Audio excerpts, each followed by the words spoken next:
नमस्कार। स्वागत है आप सभी का गणेश एस्ट्रो हेल्प में। मैं हूं आपके साथ डॉक्टर दिलीप और बहुत बहुत स्वागत करता हूं आपका ज्योतिष के इस प्रोग्राम में। इस वीडियो में हम बात करने वाले हैं बहुत ही महत्वपूर्ण परिवर्तन के बारे में। गुरु जो कि लगभग हर साल एक राशि में रहते हैं और इसी वजह से जब हम किसी साल का भविष्य देखना चाहते हैं तो गुरु का जो गोचर है वो बहुत महत्वपूर्ण होता है। इसके साथ साथ राहु का और शनि का भी बहुत महत्वपूर्ण होता है। तो जो गुरु हैं वो अपनी नीच की राशि मकर से निकलकर नीचस्थ से निकलकर कुंभ की तरफ जा रहे हैं। कुंभ वैसे तो शनि की राशि है, पर अगर आपने कुंभ राशि का जो चित्र है वो देखा होगा तो उसमें वो व्यक्ति जो घड़ा जो है उसको ऐसे कर रहा है, पानी निकल रहा है, तो पानी बह रहा है, जहाँ कपड़े वगैरह हैं वो भी पानी में एक तरह से भीगे दिखाई पड़ते हैं। तो जल तत्व तो दिखाई पड़ता है कहीं ना कहीं। और गुरु जो है जल तत्व की राशि में नॉर्मली अच्छा करते हैं, जैसे कि कर्क में वो उच्च के होते हैं। इसलिए कहीं कहीं शास्त्रों में ऐसा मिलता है कि कुंभ में भी गुरु बहुत अच्छा करते हैं। तो एक बढ़िया परिवर्तन है। ऊपर से जो गुरु है आपके पंचमेश है। पंचमेश को आपने पूर्व पुण्य बोला होगा, तो पिछले जन्म के अच्छे कर्मों का जो फल जो ग्रह देता है वो गुरु ही है आपकी राशि में।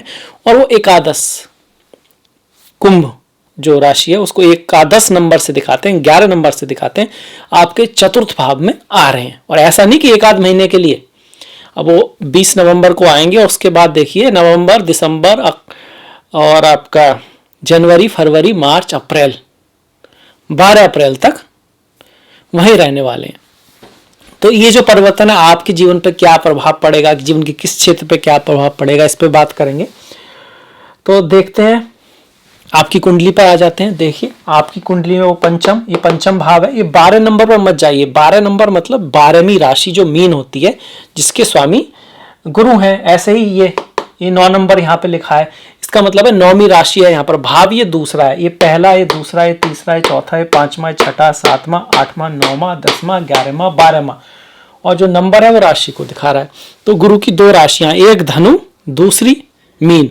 धनु को 9 नंबर से और मीन को 12वें नंबर से दिखाते हैं। तो यहाँ पे 9 नंबर है मतलब द्वितीय भाव के स्वामी, यहाँ पर 12 नंबर है जो मीन राशि है मतलब पंचम भाव के स्वामी चतुर्थ में आ रहे हैं। ये परिवर्तन हो रहा है आपका गुरु महाराज का। सबसे पहली बात, कैसी राशि में जा रहे हैं ये भी बहुत जरूरी है। किसी भी भाव में हो, पर अगर नीच की राशि में है तो थोड़ा सा तो दिक्कत करेंगे ही, भले ही नीच भंग हो गया हो स्टिल, पर अब क्या है, नीच की राशि से बाहर निकल रहे हैं तो अच्छे परिवर्तन, राशि के हिसाब से अच्छा हो रहा है। प्लेसमेंट के हिसाब से चौथे भाव में गुरु का जो गोचर है वो ठीक ठीक है, बेस्ट नहीं माना गया, बेस्ट माना गया। पहला, पांचवा, 9वां क्या अच्छा ही कर सकता है, जॉब में पदोन्नति दिला सकता है, पर ये आपका ट्रांसफर भी करा सकता है, चेंज ऑफ प्लेस करा सकता है, चेंज ऑफ प्लेस करा सकता है। और यहां से बैठ के गुरु की जो दृष्टियां हैं, गुरु की 3 दृष्टियां होती हैं, 5वीं, 7वीं और 9वीं। तो 5वीं दृष्टि देखिए 1, 2, 3, 4, 5 ये अष्टम भाव पर पड़ेगी। तीसरी राशि है यहाँ पर मिथुन। और 6, 7, 7वीं दृष्टि आपके दसम भाव पर पड़ेगी। 8, 9, 9वीं दृष्टि आपके 12वें भाव पर पड़ेगी, जहां पर 7वीं राशि है कालपुरुष की, यानी कि तुला है।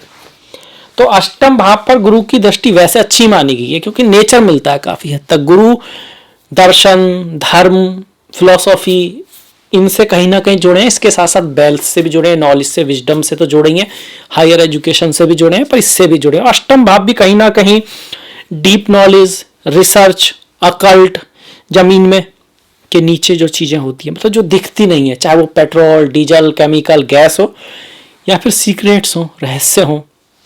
रहस्य 2 ही तरह के होते हैं आपके, या तो कोई सीक्रेट्स होता है जिसको हम बताना नहीं चाहते हैं, छुपाना चाहते हैं, नेगेटिव हो सकता है, या फिर अक्सर बहुत अच्छी बातें भी हर किसी को नहीं बतानी चाहिए। जो बोलते हैं ना कि सत्य भी है या कोई बहुत इंपॉर्टेंट इंफॉर्मेशन भी है, अगर आप उसको दे रहे हो जो उसको डिजर्व नहीं करता है, वो ऐसा हो सकता है वो खुद का तो नुकसान करेगा ही, आपका भी नुकसान कर दे, उस नॉलेज को भी स्पॉइल कर दे। वो कहावत होती है इस तरह की कि सीख दिया बांद्रा भैया का घर बहा जाए। कहने का मतलब है कि नॉलेज, विजडम, सही चीज भी आपको किसको देनी है ये पता होना चाहिए। यही अंतर होता है एक बुद्धिमान व्यक्ति में और एक आप कह सकते हैं ज्ञानवान व्यक्ति में। ज्ञानी जो है, विजडम जो है, बुद्धिमान व्यक्ति जानता है क्या कहना है, एकदम सब पहचान लेगा, जल्दी से पता कर लेगा और उसको मतलब कैलकुलेशन बहुत अच्छी हो सकती है, समझ लेगा चीज़ों को। और ज्ञानवान समझता है कि जो नॉलेज है इसको कहना भी है या नहीं कहना है या कब कहना है, दूरदृष्टि उसको होती है जो गुरु देते हैं। तो अष्टम भाव जो है इन चीज़ों को दिखाता है। अष्टम भाव अचानक धन प्राप्ति को भी दिखाता है, ट्रांसफॉर्मेशन को भी दिखाता है। तो ये सब चीज़ें एक्टिवेट हो सकती हैं। अगर आपकी कुंडली में योग है तो मैरिज लाइफ से, शादी से, विवाह से, स्पाउस से, जीवन साथी, जीवन संगनी से धन मिलने की संभावना है। अष्टम भाव पे दृष्टि पड़ने से इन लॉज के साथ आपका कुछ कनेक्शन बनेगा, मतलब इन लॉज का कहीं ना कहीं कोई एक्टिवेशन, उनकी कोई बात या वो आपके लाइफ में उनका कहीं ना कहीं इंटरफेरेंस बढ़ सकता है, ये इसको दिखा रहा है। अष्टम भाव आपको अकल्ट, एस्ट्रोलॉजी, ज्योतिष और कोई भी चीज जिसको हम छुपा के करना चाहते हैं उससे भी जोड़ता है। चाहे वो रिसर्च हो, रिसर्च भी छुप के ही होती है, बाद में रिजल्ट आता है उसका। या फिर जैसे डिटेक्टिव होते हैं, वो सब छुपी हुई चीजें, सेक्स वगैरह है या किसी भी तरह का सीक्रेट्स है, वो उनकी तरफ आपका ध्यान ले जा सकता है। यात्राएं बढ़ाएगा, यात्राएं बढ़ाएगा। और गुरु की अब जो दसम पे दृष्टि अच्छी है, कार्य को बढ़ाने वाली है, रेस्पॉन्सिबिलिटी को बढ़ाने वाली है। अगर जॉब नहीं लगा है तो लगा सकती है, चांसेस है उसका। और पर इतना बढ़िया फिर क्यों नहीं माना गया, क्योंकि यहां पर जो काम जो लगेगा वो काफी रेस्पॉन्सिबिलिटी लेकर आएगा, काम को बढ़ेगा, आपको बोझ सा लगेगा, आपको बढ़ेगा, ऐसा लगेगा कि बहुत ज्यादा काम हो रहा है और उतनी शायद अर्निंग नहीं हो रही। या फिर चेंज ऑफ वर्क भी हो सकता है, थोड़ा फालतू की भागदौड़ भी यहाँ से गुरु करा सकते हैं। इनावे अच्छे भी हैं और इनावे अगर आपको चैलेंज लेना अच्छा लगता है, सीखना अच्छा लगता है, अगर आपको फर्क नहीं पड़ता, थोड़े बहुत दिन काम भी ज्यादा है तो कोई बात नहीं है, तो आपके लिए ठीक ही है, आप तो इससे फिर बहुत कुछ सीख पाएंगे। अदरवाइज वो आपको थोड़ा टफ भी लग सकता है। गुरु यहां से आपके पिता के धन में वृद्धि कर सकते हैं, पिता के लिए अच्छा है। और जो 12वें भाव पर दोनों की जो संयुक्त दृष्टि है, शनि और गुरु की, खर्चा बढ़ सकता है, अब्रॉड आप जा सकते हैं। मेडिटेशन, ध्यान, इन सब में ध्यान जा सकता है। अकेलापन महसूस हो सकता है, अकेलेपन में आपको इंटरेस्ट आ सकता है, आपको अकेलेपन में मजा आ सकता है। कुछ लोग होते हैं जिनको अकेलेपन से डर लगता है और कुछ लोग होते हैं उनको अकेलापन में बड़ा अच्छा लगता है, चाहे वो समाधि हो या वैसे ही सिंपली अपने आप की, अपनी ही आप कह सकते हो कंपनी में उनको बहुत बढ़िया लगता है। तो अकेलेपन में आपका इंटरेस्ट जो है प्रकृति की ओर आपको ले जा सकता है। भीड़ भाड़ से काम को छोड़ने का मन भी कर सकता है कि यार ये काम ही करते रहेंगे, काम ही करते रहेंगे, फिर एक दिन जिंदगी खत्म हो जाएगी। तो सिर्फ काम करने के लिए पैदा हुए हैं? सिर्फ काम करना तो पर्पज नहीं हो सकता ना जिंदगी का। हाँ, काम एक पार्ट हो सकता है, पर कहीं ऐसा तो नहीं कि और चीजें आप मिस कर रहे हो लाइफ में। काम किसी चीज के लिए करना हो, पता लगा काम ही करते रह गए और जिस चीज के लिए काम था वही चीज छूट गई। जैसे कि पैसा है, पैसा बहुत जरूरी है नो डाउट, पर पैसा शायद किसी चीज के लिए चाहिए या किसी और चीज के लिए चाहिए हो, वो पर्पज ना हो, वो गोल ना हो, वो एक रास्ता हो और पता लगा आप रास्ते कोई मंजिल बन के बैठ गए। तो इस तरह की स्पिरिचुअलिटी, अध्यात्म की बातें भी गुरु आपको लाएगा।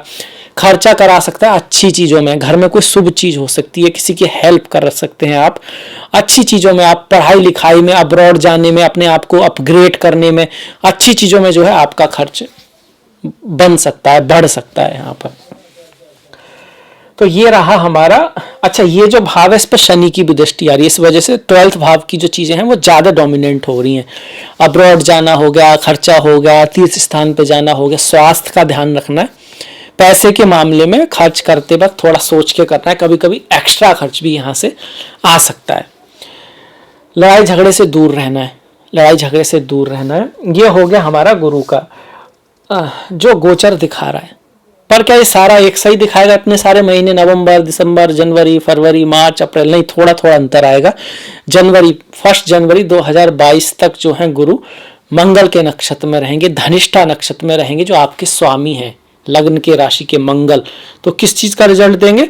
देखिए, लग्न का रिजल्ट देंगे और जहां पर इनकी दूसरी राशि है छठे भाव का रिजल्ट देंगे। मतलब हार्ड वर्क से, मेहनत से, ऑब्स्टिकल को फेस करने से, हार न मानने से आपको क्या प्राप्त होगी? समृद्धि, दुनिया में नाम, अब स्टेटस, ये सब हो सकता है। तो कहीं ना कहीं ये है कि इस भाव की जो अच्छी चीज़ें, हार्ड वर्क, मेहनत, हार ना मानना, कोशिश करते रहना, प्लानिंग, डिसिप्लिन, इस सब को अपनाएंगे तो आपको स्टेटस मिलेगा, आपकी कंपटीशन में जीत हो सकती है। और इस भाव की जो नेगेटिव चीज़ें हैं,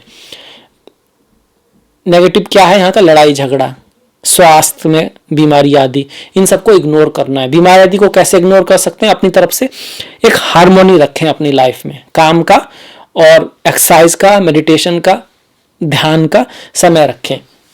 मेडिटेशन का मतलब सिर्फ ये नहीं होता कि आपको कुछ नहीं सोचना है, वो पॉसिबल नहीं है, पर कहीं ना कहीं ध्यान का मतलब ये जरूर होता है कि आप लाइफ को ऑब्जर्व करें, अपनी भागते ही ना रहें, ये भी तो देखें किस डायरेक्शन में भाग रहे हैं, ऑब्जर्व करें, खुद को भी ऑब्जर्व करें, शरीर को भी ऑब्जर्व करें अपने। आप कह सकते हो कि पैर की उंगली से लेकर सिर तक हर चीज को ऑब्जर्व करें, पूरे शरीर को, क्या सुन रहे हो, क्या है आसपास, क्योंकि कई बार हम इतने खो जाते हैं कि खो ही जाते हैं। तो ऑब्जर्वेंस, ध्यान का मतलब है ध्यान, फोकस, ना कि अनफोकस्ड, ध्यान करना। और जब हम ध्यान करते हैं तो बहुत सारी बातें ध्यान में आती हैं जो इंपॉर्टेंट है, नहीं तो वो छूटने लगती हैं। किसी एक चीज की तरफ फोकस इतना चला जाता है, ध्यान इतना चला जाता है कि दूसरी चीजों की तरफ ध्यान जाता ही नहीं है। तो वो उसके लिए है कि आप सेल्फ मंथन करें, आत्म मंथन करें चीजों के लिए, वो करेंगे तो बहुत अच्छा रहेगा। इससे हेल्थ भी अच्छी रहेगी, जॉब आदि या बिजनेस आदि जो भी चीजें हैं वहां के लिए आपके अच्छी तरह आइडिया भी आएंगे। इसीलिए बोलते हैं अपने लिए थोड़ा समय जरूरी होता है। कभी कभी वो 1 घंटे का समय जो अपने लिए आप रखते हो, जिसको आप फ्री मान रहे हो या मेडिटेशन मान रहे हो, या फिर आप सोच रहे हो तो बेस्ट है, इसमें मैं कुछ कर सकता था, उस समय ही वो आइडिया आता है जो आपकी जिंदगी बना सकता है और संवार सकता है। एक तो ये है, लड़ाई झगड़े आदि से बचेंगे। ये कब तक है, 1 जनवरी तक। उसके बाद जो है गुरु राहु के नक्षत्र में आ जाएंगे, वृषभ राशि में रहेंगे। वृषभ राशि आपके 7वें भाव को ले रही है, शादी विवाह का योग बनेगा, मैरिज के बारे में, इन सब चीजों के साथ साथ किसी से मुलाकात का बनता है आपका, फॉरेन लोगों से कोई ट्रेड अगर आप कर रहे हैं तो उसमें आपका लाभ हो सकता है, इस तरह का योग बनेगा। मैरिज लाइफ में अंडरस्टैंडिंग बना के रखे, वहां पर कुछ गलत फहमी होने का चांसेस राहु करेंगे। ये कब तक रहेगा आपका, 2 जनवरी से लेकर और 1 मार्च तक। उसके बाद 2 मार्च से लेकर आपके 12 अप्रैल तक गुरु अपने ही नक्षत्र में रहेंगे, पूर्व भाद्रपदा, जो कि सेक्रीफाइस को दिखाता है, जो दिखाता है कि एक अगर आपको कोई बड़ा गोल प्राप्त करना है, जीवन में कुछ बहुत बड़ा करना है, तो छोटी मोटी चीजों पे ध्यान नहीं देना होगा, सारी एनर्जी एक ही पॉइंट पे लगा देनी होगी। ठीक उसी तरह जब हम वो लेंस होता है ना, बचपन में सभी लोग करते हैं, उससे जो सूर्य की रोशनी को एक पॉइंट पे लगाते हैं तो फिर आग लग जाती है, क्योंकि सारा फोकस एक ही जगह है, लगातार है। थोड़ी सी देर पहले भी अगर आप हटाओ तो हो सकता है कि आग ना लगे, मतलब काम ना हो। तो पूरा फोकस किसी चीज पे रखो, आसपास में अपनी एनर्जी को डाइवर्ट मत करो। अक्सर लोग बहुत टैलेंटेड होते हैं, एनर्जी उनके पास काफी रहती है, पर वो इधर उधर खर्च होती रहती है, उसको किसी एक डायरेक्शन नहीं मिलती, एक दिशा नहीं मिलती। और कभी कभी तो ऐसा भी होता है, पता होता है क्या करना है पर फिर भी नहीं करते, क्योंकि रीजन नहीं होते हैं करना किस लिए। देखिए, रीजन बहुत इंपॉर्टेंट है लाइफ में। आप ये समझ लीजिए कि आपने कई बार सुना होगा कि कोई व्यक्ति 3 दिन तक युद्ध करता रहा, भूख नहीं लगी, प्यास नहीं लगी, या फिर बहुत इस तरह के मिलेंगे आपको कि पैर टूट गया फिर ठीक हो गया, उसके बाद वो फिर ना व्यक्ति एवरेस्ट तक पे चढ़ गया। तो उनके पास स्ट्रॉन्ग रीजन होते हैं जो उनको इंस्पायर करते हैं, उसकी कमी कहीं ना कहीं रह जाती है। तो वो लाइफ में लाना ज़रूरी है, तभी आप कोई बहुत बड़ा गोल अचीव कर सकते हो। तो ये रहा आपका एंड में जो आपका रिजल्ट, थोड़ा थोड़ा अंतर आएगा। तो ये एक तरह से हो गया हमारा गुरु का परिवर्तन का रिजल्ट। अब अगर बाय चांस आपके गुरु थोड़े से नेगेटिव हैं, उतना अच्छा नहीं करते हैं, तो क्या कर सकते हैं। देखिए, गुरु का मतलब है टीचर, गुरु उसका भी मतलब है जो अंधकार को दूर कर दे, जो आपके जीवन में रोशनी लाए, वही गुरु है। और रोशनी का मतलब ये प्रकाश जिसको हम बोलते हैं, प्रकाश का मतलब वास्तव में ज्ञान ही है, विजडम है। उसका सबसे अच्छा सोर्स क्या है, देखिए मेरे नज़र में गीता है, उपनिषद है, उनको पढ़ो, समझो, उनको जीवन में उतारो। इसके अलावा सम्मान, एप्रिसिएशन, थैंकफुलनेस, जो मिला है उसके प्रति थैंकफुल होना, ये विजडम है। अदरवाइज तो सब कुछ मिलने के बाद भी लोग दुखी रहते हैं। और कभी कभी तो ऐसा भी होता है कि जब वो चीज़ छिन जाती है उसके बाद उनको लगता है कि यार वो भी मेरे पास था या थी, चीज़ या व्यक्ति जब तक साथ में है तो हम उसकी परवाह नहीं करते हैं। सो अनथैंकफुल, अनग्रेटफुल हम हो जाते हैं। लक्ष्य पर इतनी ज़्यादा नज़र रहती है कि जहाँ हैं, जिस ज़मीन पर खड़े हैं, जो हाथ पैर से हम काम कर रहे हैं, जिन आँखों से हम देख रहे हैं, जो ईश्वर ने हमें दी हैं, उसके बारे में ये कहना ही भूल जाते हैं कि ईश्वर तेरा शुक्रिया, हमने मतलब इतना कुछ मुझे मिला, इतना कुछ, मैं इतना थैंकफुल हूँ, इतना खुश हूँ। हाँ, मेरा और भी कुछ सपने हैं पर अभी जो है मैं उससे भी बहुत खुश हूँ। तो ये गुरु लाते हैं। अच्छे गुरु वाले लोग ऑप्टिमिस्टिक होते हैं और थैंकफुल होते हैं। कैसी भी सिचुएशन हो, उनके पास जो कुछ है उसके प्रति थैंकफुलनेस उनके अंदर रहती है। तो गुरु अगर खराब है तो ऐसा नहीं होगा, पर आपको ऐसा कर लेना है। ये कार्मिक रेमेडी होगी। बाकी जो इसके अलावा ज्योतिषी रेमेडी तो है कि ओम ग्राम ग्रीम ग्रोम सह गुरुवे नमः का जाप कर लो, और माता पिता गुरुओं की जो है रेस्पेक्ट वो तो करनी ही है। नहाने के पानी में हल्दी का उपयोग करना, केसर का तिलक लगाना, ओम नमो भगवते वासुदेवाय का पाठ करना, गाय को हल्दी थोड़ा सा डाल के आटे में वो दे सकते हैं, ये रेमेडी भी हैं। गुरु जो है दूरदृष्टि भी रखते हैं, लंबी सोच रखें लाइफ में, इंस्टेंट ग्रेटिफिकेशन की तरफ ना जाएं। देखिए, मज़ा तो आपका थोड़ा सा किसी वीडियो देख के भी आ सकता है, मज़ा तो आपको सुबह सोने में भी आता है, पर आप जानते हैं कि अगर आप जॉगिंग पे जाएंगे वही अच्छा है, पर मन तो यही कहता है कि मत जाओ। तो लंबी चीज़ देखो, जो वास्तव में आपके लिए अच्छा है उस चीज़ को समझ पाओ, उस रास्ते पे चल पाओ। मतलब गुरु अच्छे हैं, अगर नहीं भी कर पा रहे तो करो, तो धीरे धीरे अच्छे होने लगेंगे, टाइम लगेगा। तो ये हो गई कुछ रेमेडीज आपके लिए, और आई होप आपको वीडियो अच्छा लगा होगा, पसंद आया होगा। तो फिर लाइक कीजिएगा, शेयर कीजिएगा जितना हो सकता है, और घंटी वाला जो बटन है उसको दबाना मत भूलिएगा। आपका जो सहयोग है बहुत महत्वपूर्ण है, अपने सहयोग को इसी तरह से बना के रखिएगा। मैंने डिस्क्रिप्शन में लिंक दिया इंस्टाग्राम, ट्विटर, फेसबुक का, तो प्लीज़ फॉलो, प्लीज़ लाइक, और मिलेंगे नेक्स्ट वीडियो में। तब तक अपना ख्याल रखें, अपनों का ख्याल रखें, सभी का ख्याल रखें। नमस्कार।